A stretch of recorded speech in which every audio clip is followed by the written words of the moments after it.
दोस्तों श्री लक्ष्मी नारायण कृपा चैनल देखते रहिए और सब्सक्राइब कीजिए, बेल आइकन को प्रेस कीजिए ताकि हमारा नया वीडियो आपको मिलता रहे।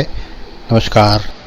जब चारों बाजू से कष्ट हो जाता है, लक्ष्मी जी हमें छोड़कर चले जाते हैं, चारों बाजू से हम लोग गिर जाते हैं, जब भी हमें श्री ध्रुव जी की जो प्रार्थना है भगवान से की थी, वो प्रार्थना को हमें करना चाहिए जैसे कि ध्रुव जी कर रहे हैं। ध्रुव जी प्रार्थना करने में समझते भगवान सामने खड़े हैं। ध्रुव जी कहते हैं, भगवान आप यदि मेरी तपस्या से संतुष्ट है तो मैं आपकी स्तुति करना चाहता हूँ। आप मुझे यदि वर दीजिए जिसे मैं स्तुति कर सकूँ। हे देव, जिनकी गति ब्रह्मा आदि वेद यज्ञ भी नहीं जानते, उन्हें आपका मैं बालक कैसे स्तवन कर सकता हूँ।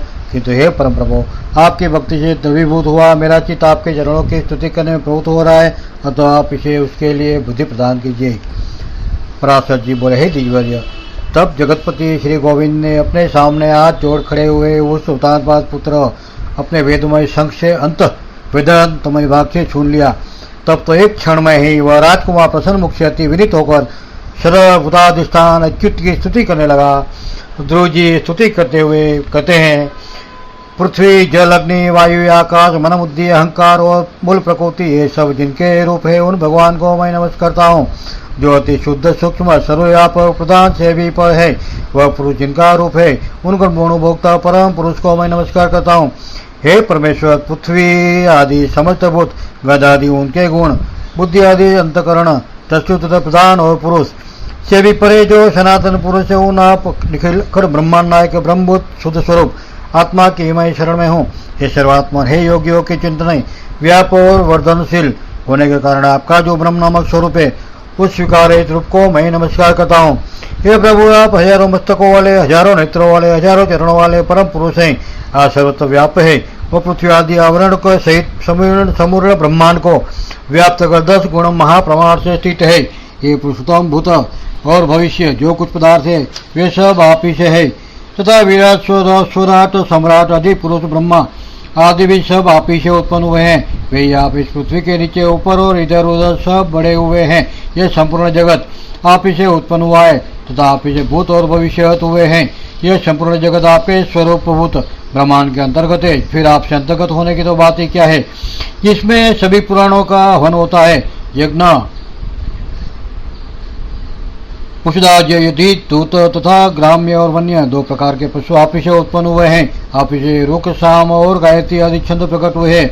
आप ही से यजुर्वेद का प्रादुर्भाव हुआ है और आप ही से अश्व तथा एक दांत वाले महर्षि आदि जीव उत्पन्न हुए हैं। आप ही से गौवां बकरियों भेड़ों मृगों की उत्पन्न हुई है।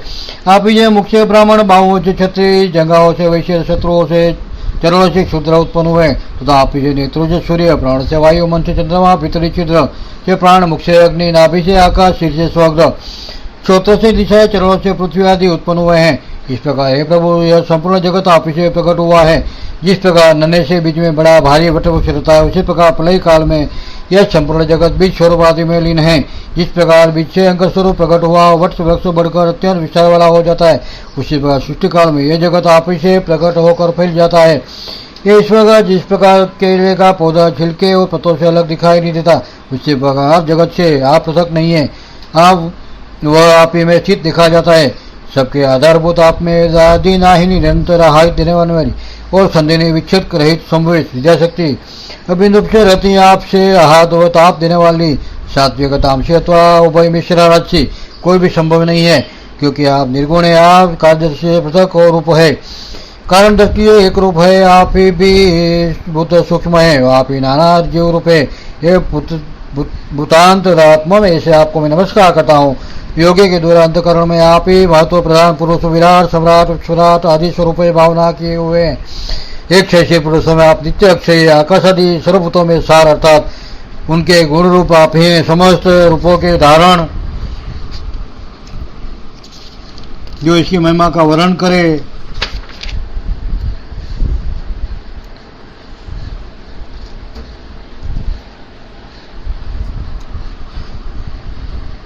धारण करने वाले सब कुछ आप ही हैं, सब कुछ आप ही से हुआ है, तो सबके द्वारा आप ही हो रहे हैं, इसलिए आप सर्वात्मा को नमस्कार है।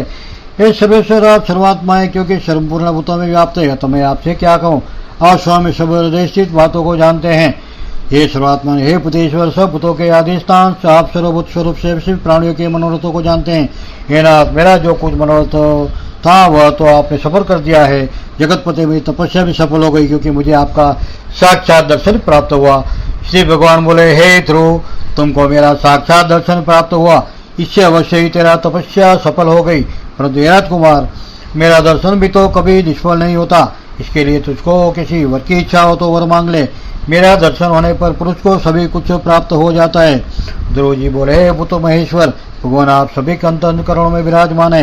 यह ब्रह्म, मेरे मन की जो अभिलाषा है वह क्या आपसे छिपी हुई नहीं है? तो वे देव दुर्विनीत, जिस अति दुर्लभ वस्तुति हृदय से इच्छा करता हूँ उसे आपकी आज्ञा से आपके प्रतिदिन निवेदन करता रहूंगा। ये समस्त संसार को रचने वाले परमेश्वर, आप वे प्रसन्न होने पर क्या दुर्लभ है? इंद्र भी आपके कृपा कटाक्ष के फलस्वरूप ही त्रिलोक को भोगता है। प्रभु, मेरी सौतेली माता ने गर्भ से अति बढ़कर मुझे यह कहा था कि जो मेरे उदर से उत्पन्न नहीं है उसके योग्य यह राजासन नहीं है। अतः हे प्रभु, आपके प्रसाद से मैं उस सर्वोत्तम उच्च एवं अत्यंत स्थान को प्राप्त करना चाहता हूँ, संपूर्ण विश्व का आधारभूत हो। श्री भगवान नारायण बोले, अरे बालक, तूने अपने पूर्व जन्म में मुझे संतुष्ट किया था, इसलिए तू जिस स्थान की इच्छा करता है उसे अवश्य प्राप्त करेगा।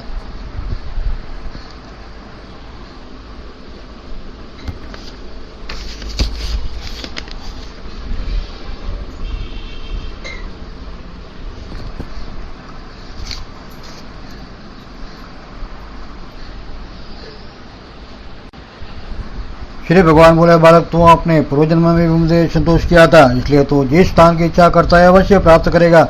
पूर्व जन्म तो एक ब्राह्मण था और मुझ में निरंतर एकाग्रचित रहने वाला, माता पिता का सेवक था, तस्वत धर्म पालन करने वाला था। कारण काल में एक राजपुत्र तेरा मित्र हो गया। वह अपनी अवस्था में संपूर्ण भोगों से संपन्न और अति दर्शनी रूप लावण्य युक्त था। उससे दुर्लभ वैभव को देखकर तेरी इच्छा हुई कि मैं भी राजपुत्र हूँ। अतः तो तुझको अपनी मनोवांछित राजमाता पुत्रता प्राप्त हुई। वो जिन स्वयं मनु के कुल में और किसी को स्थान मिलना अति दुर्लभ है, उन्हीं के घर में तूने उतान पात के जन्म लिया है। अरे बालक, औरों के लिए स्थान कितना भी दुर्लभ हो, परंतु जिसने मुझे संतुष्ट किया उसके लिए तो यह अत्यंत तुच्छ है। मेरी आराधना करने से तो मोक्ष पद भी तत्काल प्राप्त हो सकता है। फिर जिसका चित्त निरंतर मुझ में ही लगा हुआ हो उसके लिए सर्वदाधिक लोगों का तो कहना ही क्या। हे ध्रुव, मेरी कृपा से तू निस्संदेह उस स्थान में जो त्रिलोकी में सबसे उत्कृष्ट है, संपूर्ण ग्रह और तारा मंडल का आश्रय बनेगा। हे ध्रुव, मैं तुझे वह निश्चित स्थान देता हूँ जो सूर्य, चंद्र, मंगल, बुध, बृहस्पति, शुक्र और शनि आदि ग्रहों, सभी नक्षत्रों, सप्तर्षियों और संपूर्ण विमाचारी देवगणों से ऊपर है। देवताओं में से कोई तो केवल 4 युग तक, कोई एक मनवंत तक ही रहेगा, किंतु तुझे मैं एक कल्प तक की स्थिति देता हूँ। तेरी माता सुनीति की भी अति स्वच्छ तारा के रूप में उतने ही समय तक तेरे पास एक विमान पर निवास करेगी। जो लोग इस समाज में जिससे समय सायकाल और प्रातकाल समय तेरा गुणगान करेंगे उनको महान पुण्य होगा और अपनी हर मनोकामना पूर्ण करेगा। श्री पराशर जी बोले, धन्य है ध्रुव के माता पिता को, धन्य है श्री भगवान की प्रार्थना करने वाले ध्रुव को। कोटि कोटि वंदन के साथ हम श्री ध्रुव जी को प्रणाम करते हुए स्तुति का पठन करेंगे और हमारी सर्व मनोकामना पूर्ण करेंगे। भगवान श्री नारायण। ओम नमो श्री नारायणाय विद्महे वासुदेवाय धीमहि तन्नो श्री विष्णु प्रचोदयात्। ओम नमो श्री महादेव्यै विद्महे विष्णुपति धीमहि तन्नो श्री महालक्ष्मी प्रचोदयात्। ओम नमो श्री नारायणाय विद्महे वासुदेवाय धीमहि तन्नो श्री विष्णु प्रचोदयात्। ओम नमो श्री महादेव्यै विद्महे विष्णुपति धीमहि तन्नो श्री महालक्ष्मी प्रचोदयात्। ओम नमो श्री नारायणाय विद्महे वासुदेवाय धीमहि तन्नो श्री विष्णु प्रचोदयात्। महादेव्यै विद्महे विष्णुपति धीमहि तन्नो श्री महालक्ष्मी प्रचोदयात्। ओम नारायणाय नमो नमः। ओम नमो भगवते वासुदेव। ओम नमः शिवाय। हरि ओम हरि ओम हरि ओम हरि ओम हरि ओम हरि ओम। इस तरह से ध्रुव जी ने भगवान से प्रार्थना की थी, स्तुति की थी। तो आज हम लोग देख रहे हैं ध्रुव जी की तपस्या से कितना बड़ा फल उसको मिला है। कम से कम हम लोग उसकी ध्रुव जी ने जो प्रार्थना की थी वो प्रार्थना का पठन करे, प्रार्थना का स्मरण करे सुबह शाम, तो भी हमें बहुत कुछ पुण्य प्राप्त होता है और लक्ष्मी जी सदा हमारे घर में वास करते हैं, ऐसे ऋषि मुनियों ने कहा है। ऋषि मुनियों ने कहा है कि जो भी ध्रुव जी की स्तुति सुनेगा वो भी उसके घर में लक्ष्मी जी का सदा वास रहेगा और हमेशा सुखी और खुशी रहेंगे। तो हमारी प्रार्थना है हम सब मिलकर भगवान को प्रार्थना करें। ओम नमो श्री नारायण। ओम नमो नारायण। ओम नमो नारायण।